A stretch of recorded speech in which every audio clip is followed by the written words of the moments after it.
Alright guys, give me just a second. Trying to get everything settled here.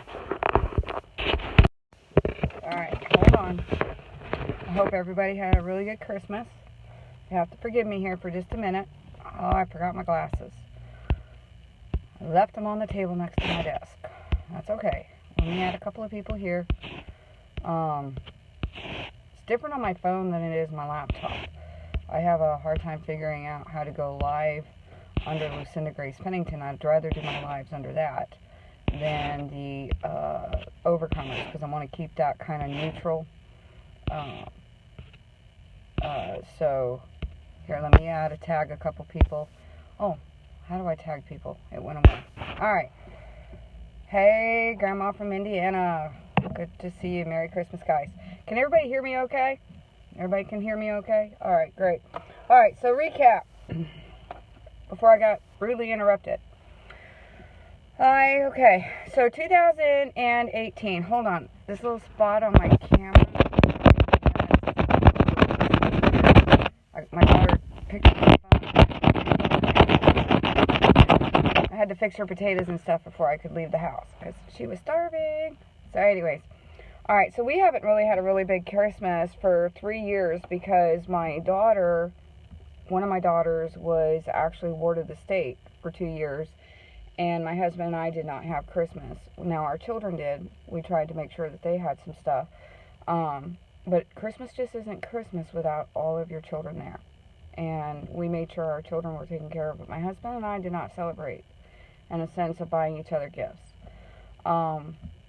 We didn't really have the money because we were pouring our money into trying to get our daughter back. I was tricked into signing guardianship over to the state. Oh, is it going to interrupt my broadcasting? I apologize, people, if it's going to interrupt. If I have to, I'll connect it to the internet. Okay, so for 2018, just a little recap of what happened this year. I got guardianship back of my daughter. We got her out of the facilities. She moved back home. She's 22 years old. I have full guardianship of her. We still, I do everything that I'm supposed to. Take care of her. I have her living at home. I have my 18-year-old still living at home. My 7-year-old and my autistic son, me and my husband. And my oldest is married, and my 19-year-old, Faith, is married. So we had a really good Christmas this year because everybody was here. Everybody.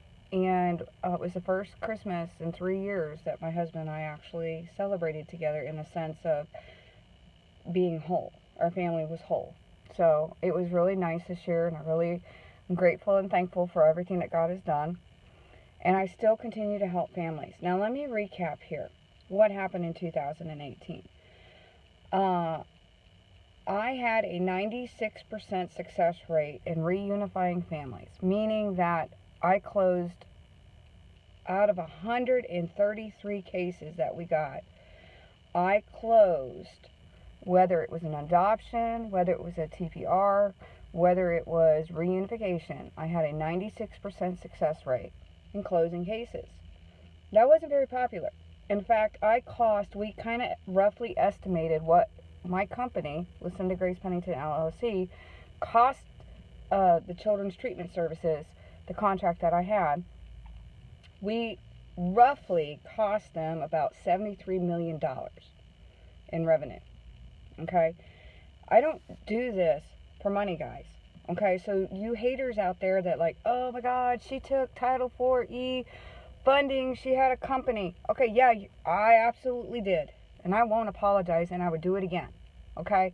I had judges that respected me, and I was able to go in there and voice for my families, my kiddos. The kiddos came first in every single case that we had. What was best for the kids is what we did. Okay, so if that meant if a child, and trust me, people, I've seen the worst of the worst. I've lived in the worst of the worst. I was a foster kid for 21 years. I lived in the system, 13 different foster homes. I had been beaten, starved. I've had almost every bone broken in my body in foster care. I've been sexually molested and raped at the age of 5, all the way up to the age of 19. So I know the struggles of these kids in foster care. Okay, this isn't something that I just willy-nilly decided to do. When I became a parent aid company, the parent aides that I hired to be working for my company, we didn't have a big turnaround rate. Why? Because I vetted them really good. And I wanted people that wanted to do this because they had a heart to do this. And they wanted to do what was best for the kids. So we focused on every single time we got a case, what needs to be done for this case. If we felt that the children were not being abused in the home, we would help the parents do whatever it took to help them get their kids back, and as quickly as possible.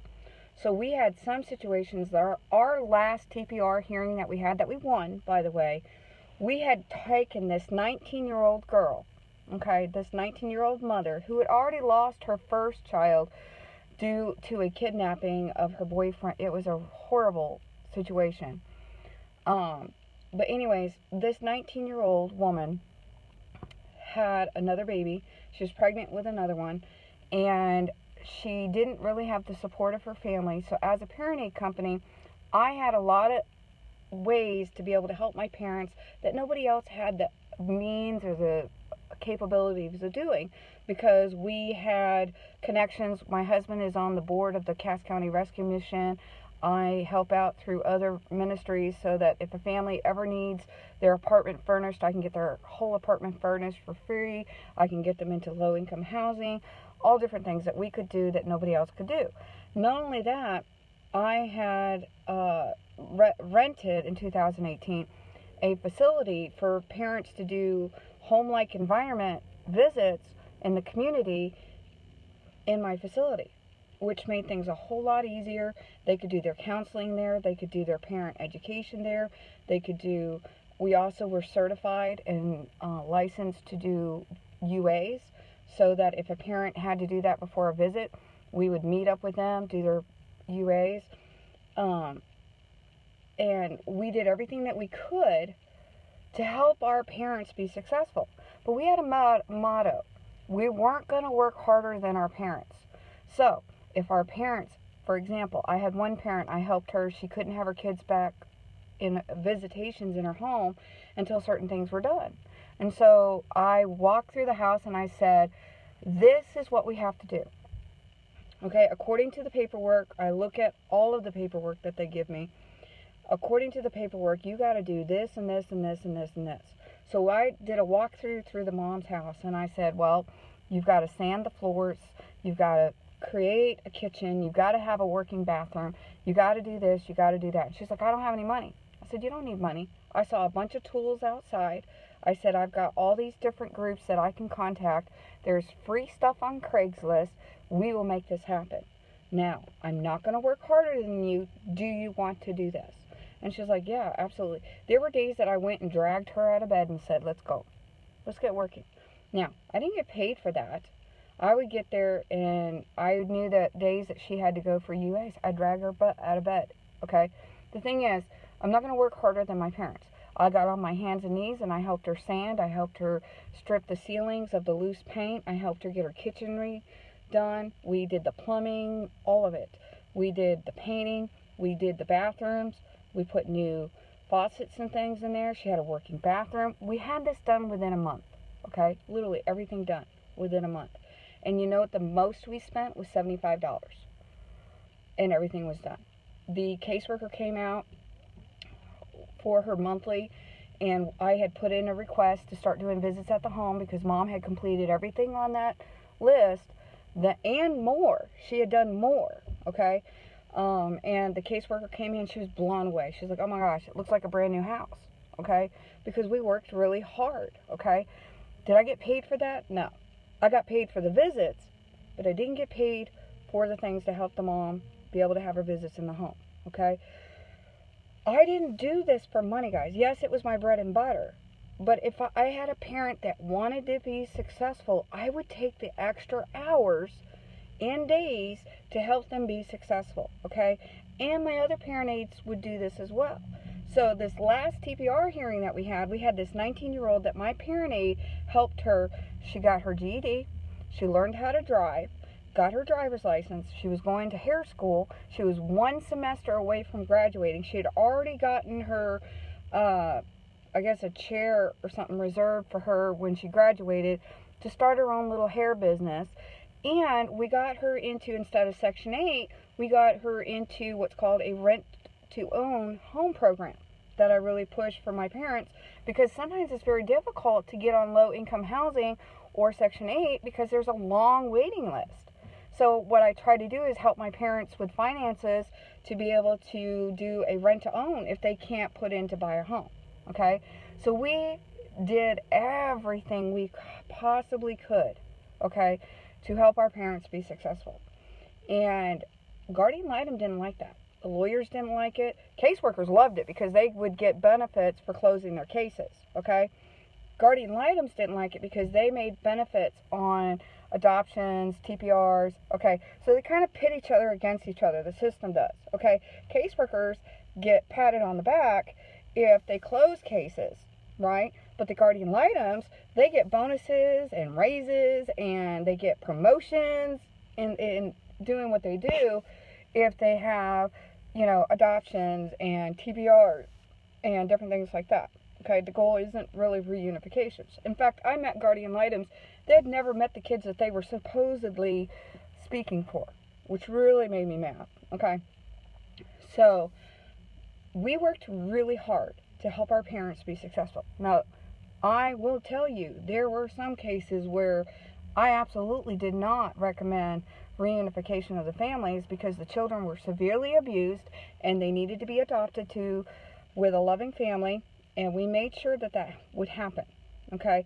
We made sure that what the kids were wanting was taken care of, and they were very much so loved in the homes that they were adopted in, and I'm glad you had a guardian ad litem that loved you, okay? I don't always see that, but I also was exposing corruption in 2018. I exposed, well, it was 2017 because it happened in December of 2017. I had a case where the supervisor had lied on the stand 3 times. The judge had fired them off the case. They refused to step down. And what really ticked me off was the supervisor got a raise. Not only got a raise, but a promotion for lying. For lying. She should have been put in jail for perjury, people. But, of course, we have kangaroo court where the judge really is nothing but an administrator. But the fact is, guys, I was investigated for 10 months claiming that I had crossed boundaries and was unethical because I was helping these families get their children back. Okay? And they got very angry, our last TPR, because they had already had the adoption family picked out for this little 2-year-old to go to the day of the TPR. But because the judge ordered the child to be returned, that adoption was off the table. And that was very upsetting. And that's when they decided that they were going to press charges against me and anonymously say that I crossed boundaries and I'm unethical and all that bullcrap. And for 10 months, they had interviews with my families, and not one of them, because I wasn't charged with anything. And the only reason they took my contract was because of a Facebook picture on Facebook, which was ridiculous. They were looking for a reason to take my contract, which is fine. God had closed the door. But, you know, during that time, I learned a lot.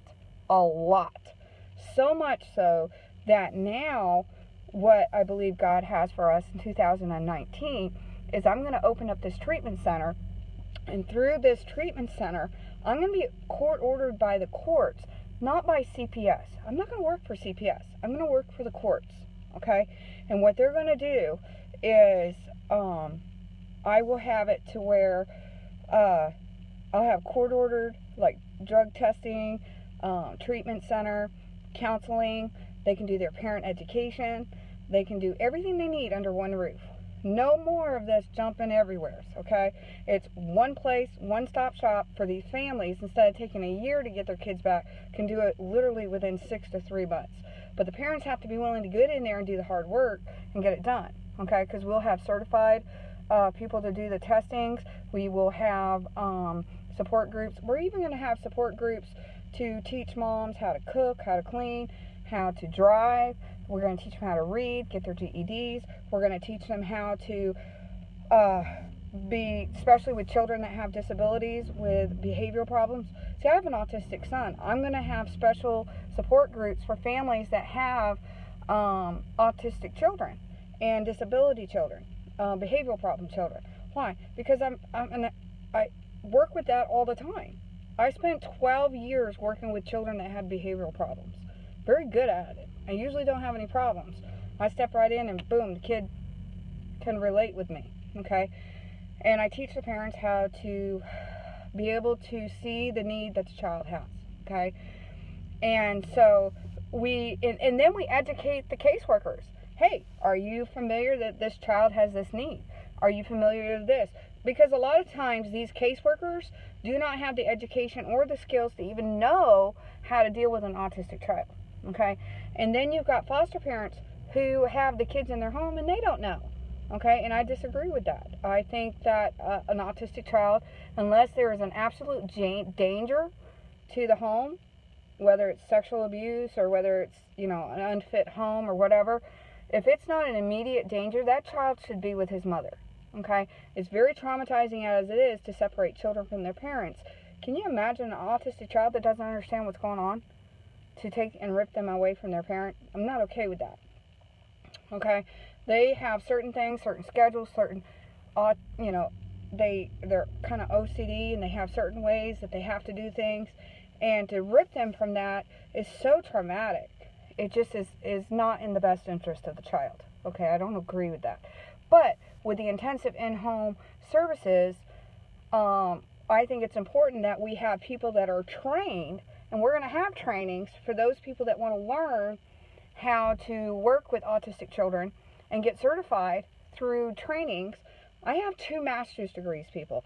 Family crisis counseling, biblical counseling. I'm 12 credits away from my doctorates. I might even finish my doctorate just so I can quit saying I got 12 credits left. I might go ahead and pay and get that done. I don't know. I'm kind of busy. And then go for my licensing testing on April the 10th, so pray for me there, so that I can also do licensed counseling with my treatment center without having to hire other people. That way I can have the licensing myself.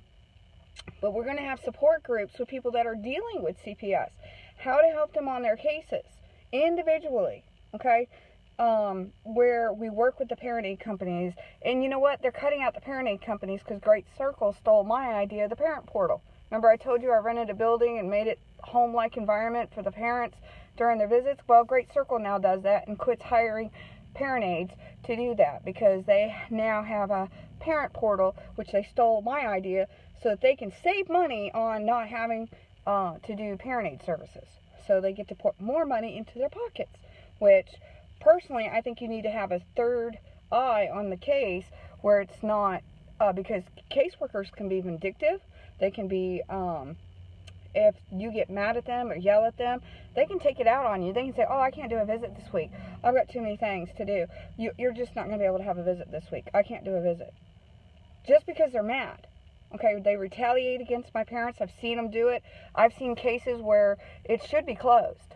It should be. There's absolutely no reason for the case to be open other than money. That's all it is money for them. Okay? And we fight with them. We help these parents get all their documentation. We teach our parents how to document. Okay?